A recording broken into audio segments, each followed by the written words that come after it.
iPhone atau produk Apple lainnya seperti iPad, MacBook ternyata sering mendapatkan bully dari netizen. Kenapa ya?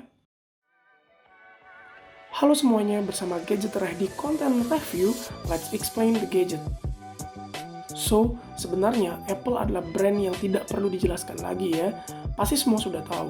Apple sendiri hampir selalu sukses di setiap lini produknya, mulai dari iPhone, iPad, iWatch, dan produk AI lainnya. Awalan kata i pasti punya mereka. Kita akan bahas kenapa iPhone ataupun produk-produk Apple lainnya sering mendapatkan kritik oleh netizen, khususnya pengguna Android. Padahal, jika dipikir-pikir, produk dan teknologi mereka merupakan salah satu yang terbaik saat ini. Tapi disclaimer dulu, apa yang kita bahas hari ini merupakan opini pribadi dan juga berdasarkan pengalaman menggunakan iPhone. Yang pertama, iPhone merupakan produk yang eksklusif dan close ecosystem. Ya, Apple sendiri sudah terkenal bahwa software mereka tertutup.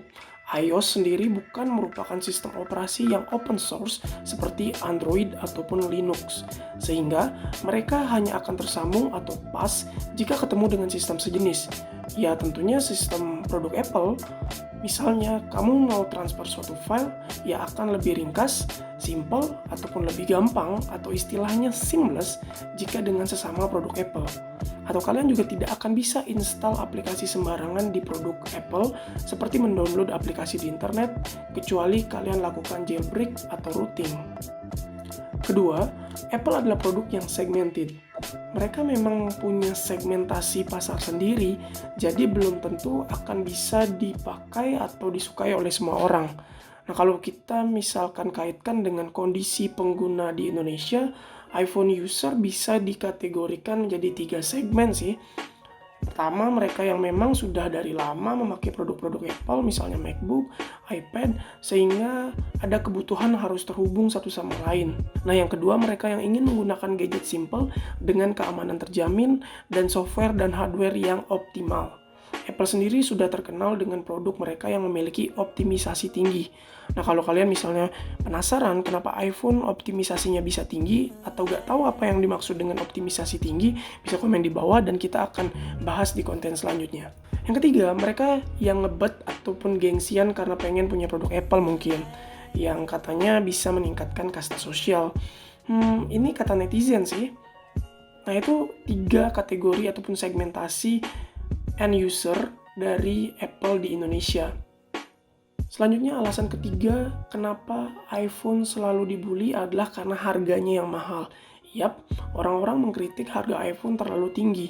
Sebenarnya bukan hanya iPhone ya yang mahal, bahkan seluruh produk Apple pun tergolong mahal. Kita bahkan akan jarang ketemu aksesoris original Apple yang ada di abang-abang counter HP. Memang Apple sendiri mengambil keuntungan yang sangat begitu besar. Bisa dibayangkan saja, untuk membuat suatu iPhone 11 Pro Max sebenarnya hanya membutuhkan kurang dari 500 US dollar.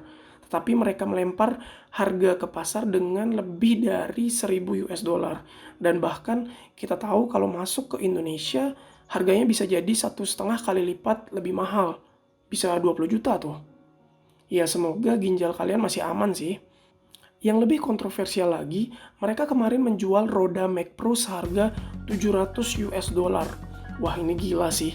Sudah banyak meme yang muncul, bahkan channel Unbox Therapy yang terkenal membuli produk-produk Apple menjadikan roda Mac Pro tersebut sebagai roda skateboard.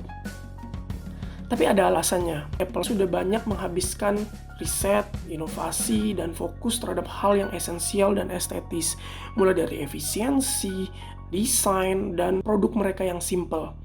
Prinsip seperti ini sudah ditanamkan oleh pendiri Apple sendiri, yakni Steve Jobs. Produk mereka bisa dibilang jarang yang gagal. Ini sih yang akan membuat loyalitas bagi pengguna iPhone, dan mereka akan tetap bertahan menggunakan iPhone apapun yang dikeluarkan oleh Apple itu sendiri. Terakhir, iOS sering meniru Android. Yap, ini mungkin bisa jadi alasan yang paling sering mengundang bulian netizen.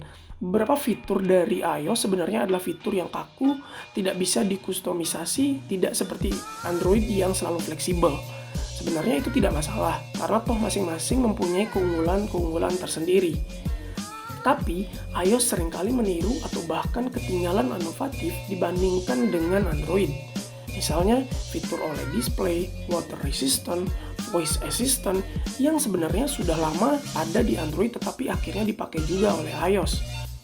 Atau yang baru-baru viral ini, yaitu fitur baru di iOS 14 tentang widget. Ya, ini mah sudah ada di Android sejak Android 1.0 tahun 2008. Tapi anehnya, Apple memperkenalkan widget di tahun 2020 dengan bangga saat kemarin menyelenggarakan WWDC di tahun 2020. Walau sebenarnya widget sendiri juga awalnya ada di MacBook atau Macintosh.